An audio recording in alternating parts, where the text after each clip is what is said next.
Goatsina Sehopa. Thanks for joining us. I'm Paris Wise. President-elect Donald Trump has announced his pick for Secretary of the Department of Interior, North Dakota Governor Doug Burgum. Tribal leaders who know Burgum best say they welcome the nomination. One of our experts shares how this can impact tribal nations. Hi, I'm Amelia Schaefer. I'm a shared reporter for a partnership between ICT and the Rapid City Journal covering Native nations in South Dakota, and I'm from the Brothertown Indian Nation. President elect Donald Trump tapped North Dakota Governor Doug Burgum as the new Secretary of the Department of the Interior. Tribes in North Dakota reacted positively to this news. Chairwoman Janet Alkire from the Standing Rock Sioux Tribe and Chairman Garrett Renville from the Sisseton Wahpeton Oyate both reacted positively, stating that they have a great relationship with Burgum and are excited to see what he does in the interior. Burgum notably did not agree with Standing Rock officials regarding protest of the Dakota Access Pipeline. However, leaders have maintained a positive relationship with him despite disagreements and continue to work with him. They just met at the governor's mansion in North Dakota. Leaders from 4 of the 5 tribes there met with him and his lieutenant governor and had a good, productive conversation. They regularly discuss issues happening on their reservations. State Representative Jamie Davis also had positive things to say about Governor Burgum. He became governor right at the tail end of DAPL, and one of his first acts was really going down and speaking with the leadership in Standing Rock. And they left their, mutual respect. And I have to give him good credit for that. And then just seeing him go forward, with our Native nations here in North Dakota, um, the trust has been built, and I hope that continues at the national level. And while there are concerns that he will be instrumental to a increased production of oil in public lands, we will frack, frack, frack, and drill, baby, drill. We're going to drill, baby, drill, and frack, frack, frack. tribal leaders say they hope to build a strong working relationship. And of course, all Native nations are eagerly awaiting to see who Burgum will pick as the Assistant Secretary to the Department of the Interior. This person will directly oversee the Bureau of Indian Affairs. For ICT from Oglala, Lakota Homelands, I'm Amelia Schaefer. Montana's Little Shell tribe of Chippewa Indians used to be called the landless tribe. The nation received its federal recognition just 5 years ago and is now shedding that name. By the end of the 19th century, the Little Shell tribe was no longer recognized by the federal government and had nothing left of its homelands. A quarter of the way into the 21st century, things have changed. We're not landless anymore. Congress restored nation-to-nation relations with the tribe 5 years ago, and now the tribe has reclaimed more than 800 acres of its homelands on the outskirts of Great Falls, Montana. It was a huge step for us. I mean, it was over 150 years of, um, working with and against the federal government to try to get our restoration intact, and then finally happened. The tribe built an expansive arbor in time for its annual powwow this year. We actually had a ceremony right before the powwow. We had a ceremony to celebrate the land and bless the grounds. And For tribal nations, 2 of the most important things are, well, 3 actually are your language, your culture, and then the community. So with our power arbor, we've always had to move around from facility to facility around Great Falls. Now we have a place to call our home, and it's a big deal. yeah, it's great. Long time in coming. And just having this powwow or having something tangible is just, I don't know, feels really good. And leaders are mapping a bright future. I want to see us to be totally self-sufficient, and not have to rely on the federal government. We have a very robust economic development arm. We have some tribal businesses that we hope down the road will be able to provide enough income to be self-sufficient. For ICT from a little sliver of restored Little Shell homelands, I'm Stuart Huntington.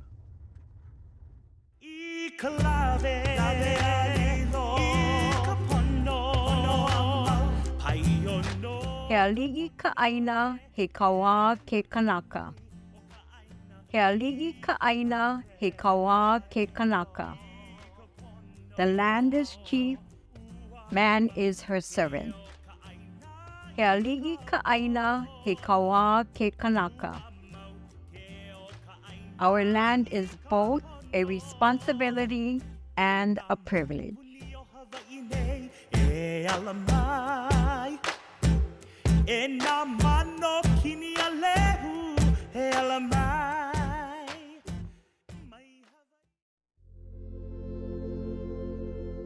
Our art carries messages about who we are as a people.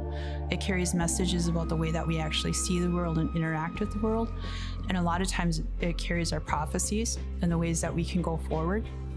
Anin, my name is Leanne Littlewolf. I use she, her pronouns, and I'm the executive director for the American Indian Community Housing Organization, ACO. ACO is a nonprofit organization. We started in 1993 and started with a domestic violence emergency shelter, Dapanugan shelter, and now we have permanent supportive housing at the Gamaji Mino Bama Dizimin building.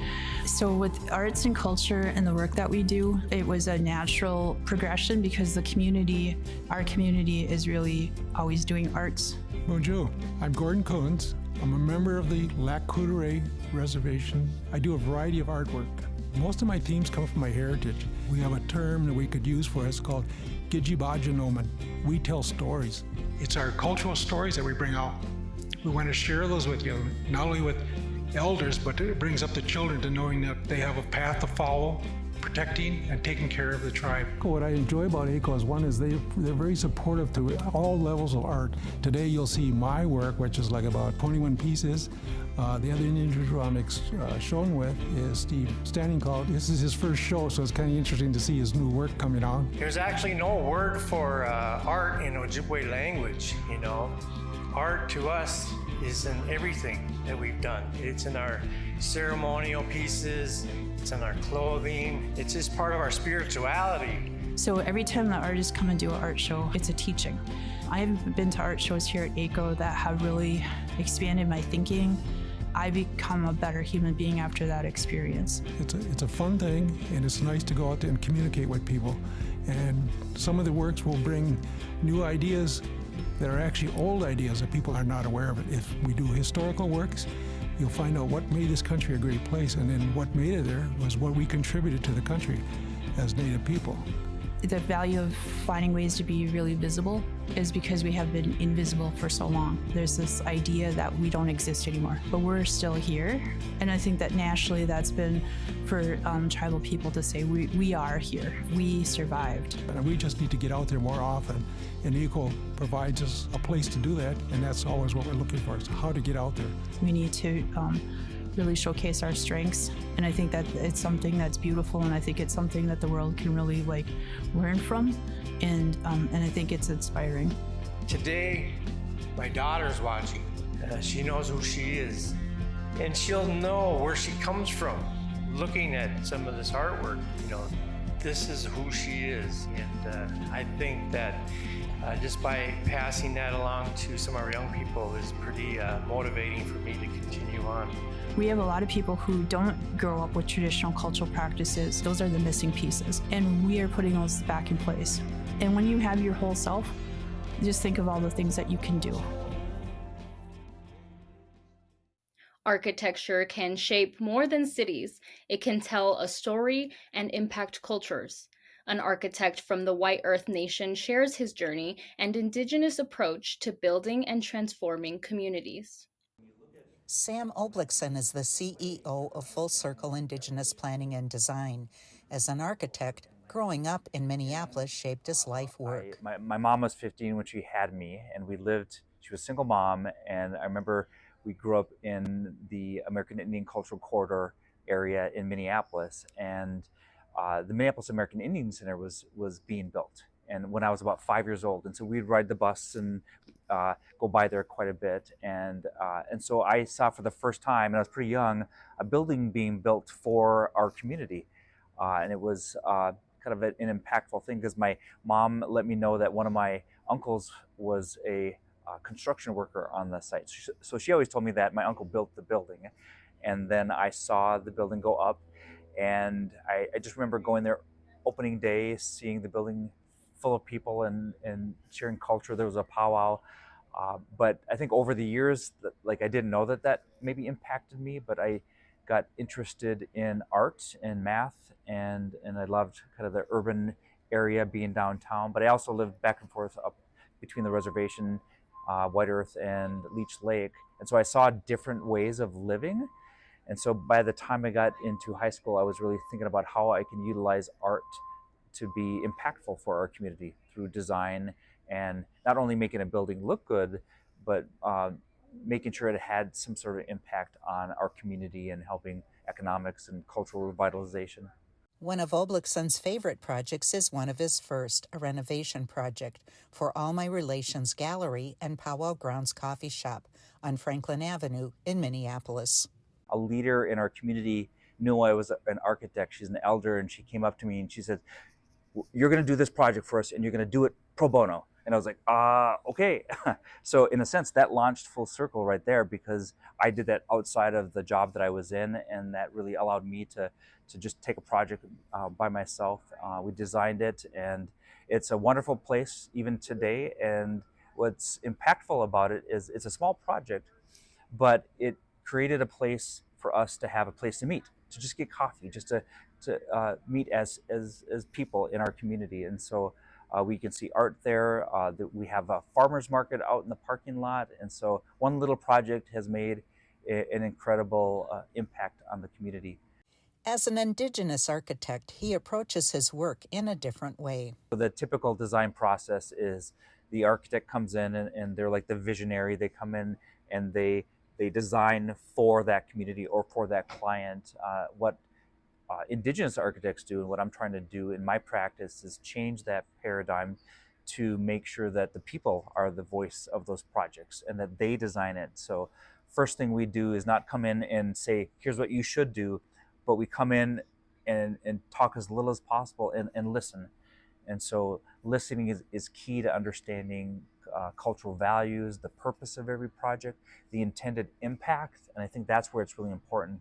It's not about making a building look good or just functional, but how is it going to impact the community in some fundamental way? And so by listening and centering Indigenous voices in their own projects, what will happen is they're going to get a sense of ownership. They're going to be able to drive by it or go into it later when it's built and know that they had a piece in designing it.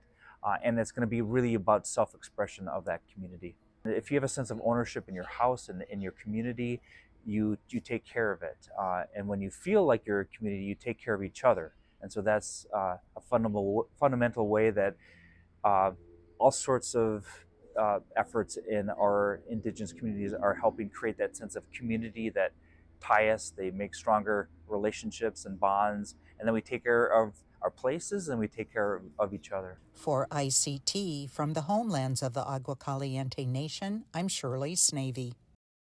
Arizona is home to 22 federally recognized tribes. Navajo Nation is the largest, yet it lacks basic infrastructure like electricity across its 27,000 square mile territory.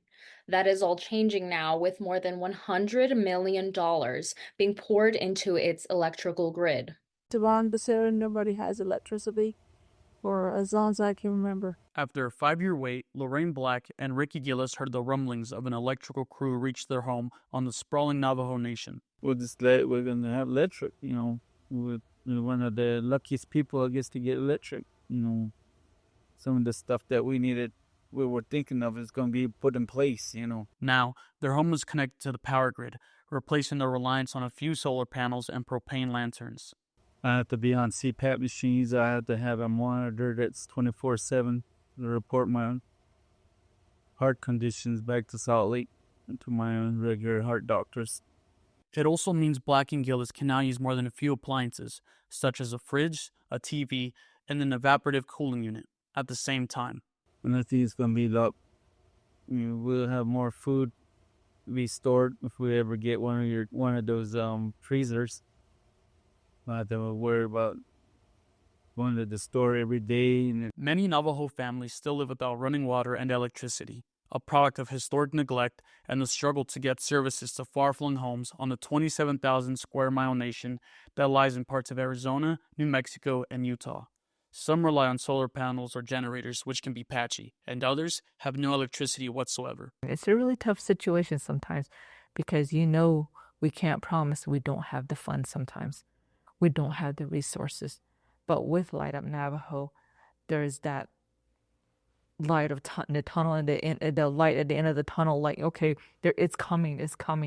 And when people see it and the crew's coming in, that's always the excitement. Gillis and Black filed an application to connect their home back in 2019, but when the coronavirus pandemic started ravaging the tribe, everything besides essential services was shut down on the reservation and stalled the process. Their wait highlights the persistent challenges in electrifying every Navajo home, even with recent injections of federal money for tribal infrastructure and services. And as extreme heat in the Southwest intensifies by climate change, this adds to the urgency. With the environment now, the challenges, the heat has been pretty strenuous this year. So it's been really tough on everybody. And we do our best to provide alternative services where we will do the feasibility to see how long it's going to be before they get electric. And we offer, this is what would be best for you for now until we're able to get the power line to you. For years, the Navajo Tribal Utility Authority has worked to get more homes connected to the grid faster under a program called Light Up Navajo, which uses a mix of private and public funding.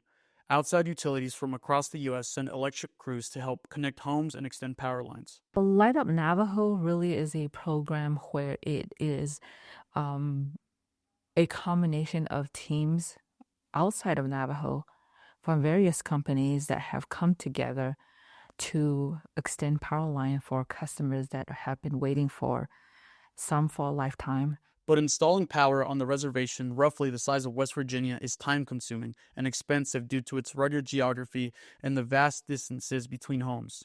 Drilling for power poles there can take several hours because of underground rock deposits, while some homes near Monument Valley must have power lines installed underground to meet strict regulations around development in the area. There's probably a lot of people that live like that on this reservation where they really need electric. About 32% of Navajo homes still have no electricity. According to data from the Utility Authority, it would cost $416 million to connect the remaining 10,400 homes on the reservation. This year, Light Up Navajo connected 170 more families to the grid. Since the program started in 2019, almost 900 Navajo families have had their homes electrified. And I would tell my relatives, and it goes, sign up for this, you never know. And guess we're one of the lucky ones. Those that get connected immediately reap the benefits. Until this month, Black and Gillis' solar panels that the utility installed a few years ago would last about 2 to 3 days before the battery drained in cloudy weather. It would take another 2 days to recharge. Then, a volunteer power crew from Colorado helped install 14 power poles, while the Tribal Utility Authority drilled holes 6 feet deep in which the poles would sit. The crew then ran a wire about a mile down a red sand road from the main power line to the couple's home. In recent years, significantly more federal money has been allocated for tribes to improve infrastructure on reservations, including $32 billion from the American Rescue Plan Act of 2021, which the Navajo Nation received $112 million for electric connections. The Navajo Tribal Utility also received $17 million through the Biden administration's climate law, known as the Inflation Reduction Act, to connect families to the electric grid. Next spring, the Tribal Utility Authority hopes to connect another 150 homes. Just don't give up. Just keep doing your paperwork, and one day you'll have your electricity like us. Reporting from the ancestral homelands of the Yakimen, Daniel Herrera Carbajal. For this week's IndigiPolitics, we talk with Jordan James Harville about the election results of the general election, and he will tell us a little bit more about the Indigenous candidates who won and those who didn't. Jordan, welcome back to the newscast. Hi, Polly. Thanks for having me. It's wonderful to be back. So, Jordan, can you please tell us a little bit about the data and what it has told you this election? Sure. So this year, as we've seen for the last several years, the trend is continuing that Native candidates are running for office at record-breaking rates. We had over 246 Native candidates who ran for office this cycle. Incredibly exciting. But one of the really notable things is that 135 of those folks who ran were women, 54%. So over more than has ran in previous election cycles, both in hard numbers and in proportions, which is exciting. One of the things that we're looking at Advance is the rise of political participation of Native women in office. We know that in our tribal communities that we're not always fully represented on tribal councils. And so in elected office, it's been a focus at Advance to make sure that that our elected leadership looks like the country as a whole. Overall, really successful election season, actually. We had over 94 first-time candidates, and 62% of those candidates won their races, not just first time, but all candidates together, which is a really exciting bright spot as we're walking into this next season. And can you tell us a little bit about some of the highlights from this election on who was elected? So one of the big things that we look out for, 140 of those 246 candidates who ran for office were incumbents. And so this year was a critical year for incumbent protection, that we had Native leaders who were fighting in state legislatures and in school boards all across the country. And we wanted to see them get reelected, but some of them were in some pretty tight battles, either that were hanging over from their last election or new battles. So places like Nevada, Shea Backus, who's Cherokee, who's an assembly member there, was running in a really tight re-election, with the governor actually investing against her race, and she prevailed. So the number one or the only Native woman to serve in the Nevada state legislature will be keeping her seat this cycle. We had some really incredible wins in places like Montana and New Mexico. In Montana, we elected Jacinda Morganow into a state senate position, which will be critical. She'll be one of our youngest state legislators in the country, which is really exciting. More young people in office is always better. And in New Mexico, we had a record number of Native women who ran for state legislature seats across the state of New Mexico. And they actually won at really high levels. Those are people like Angel Charlie, who is Laguna Pueblo and is an alumni of the Native Leadership Institute. Michelle Pauline Abeda, who is Dene and Pueblo, and she ran on the western side of New Mexico and also won her election. The impact of that is that New Mexico state legislature, when they convene in January, will for the first time in history have a Native majority legislature. So it's a really beautiful thing to say that Native women led the way on that. We also had some really hard losses this cycle. Mary Peltola didn't advance from her general election and unfortunately didn't win her race. And so those are some of the kind of highlights of this cycle. There's a number of local offices as well that folks are running for that are just really exciting to be talking about as well. Can you talk a little bit about what seats these Native candidates are running for, from local all the way up to Congress? We had just under a dozen Native candidates run at the federal level this cycle, which was exciting to see. We continue to see a march towards getting equal representation in Congress. We've had some setbacks there as well, but the federal level is continuing with a pretty steady amount of candidates running. The state legislatures saw a minor increase. A few dozen folks ran for state legislatures across the country, but the vast majority of those 246 candidates ran at the local level, particularly the 94 first-time candidates. Some of them for state legislatures, but for the vast majority, school boards and city councils, county recorder positions, and local environmental commissions, things like that. Can you talk about why it is so important to track Native candidates? Prior to 2016, when Advance inherited the data set from Indian Country Today's Mark Trahan, actually, when we inherited the data set to start tracking the number of Native candidates, at that point in time, there was really no one even knew really how many Native candidates outside of Mark were running in a specific election cycle, and we specifically didn't know elected leaders and how many, what the growth looked like of elected leaders in Indian Country, and so it's important just to know what our march towards parity looks like. There's about 350 Native elected officials. We'll be entering a few dozen more into office this cycle when all is said and done. We need 17,000 to reach representational parity. And so one of the foundational ways in which we understand why our communities may not feel really represented in the federal, state, or local levels. One of the reasons is because we don't have enough seats at the table, and we're not at all of the decision-making tables where decisions are being made about us without us. And is there anything else that you would like to add, Jordan, about this election cycle? One of the other exciting trends that we've been watching throughout the elections in the last few years has been the rise of LGBTQ plus candidates, non-binary candidates, two-spirit candidates running for office. That trend has continued this year. We had one trans candidate who ran for office, a gender non-conforming candidate who ran for office, and 4 non-binary and two-spirit candidates who ran for office. At the Native Leadership Institute, something we're really focused on is really changing our community's relationship with queerness largely, and making sure that it feels acceptable to live as our full authentic self, and not only in elected life, but also in our communities. And so it's a really positive and encouraging trend to see that people continue to rise up and recognize that this is a space that they can occupy. There's so many incredible wins this cycle that we can talk about, but I think that that looking forward, one of the questions that we have is how much that will continue to increase in the coming years. We're seeing quite a number, one of our record-setting number of candidates who are applying to the Native Leadership Institute in the last few weeks. And we have actually had the highest number of applications for any individual class in the last month, which is a really beautiful trend to see. So we hope it continues. Thank you so much, Jordan, for joining us on IndigiPolitics. Thank you so much, Polly. For more Indigenous content, visit us at ictnews.org and check out our YouTube channel. Thank you for watching, and see you next time.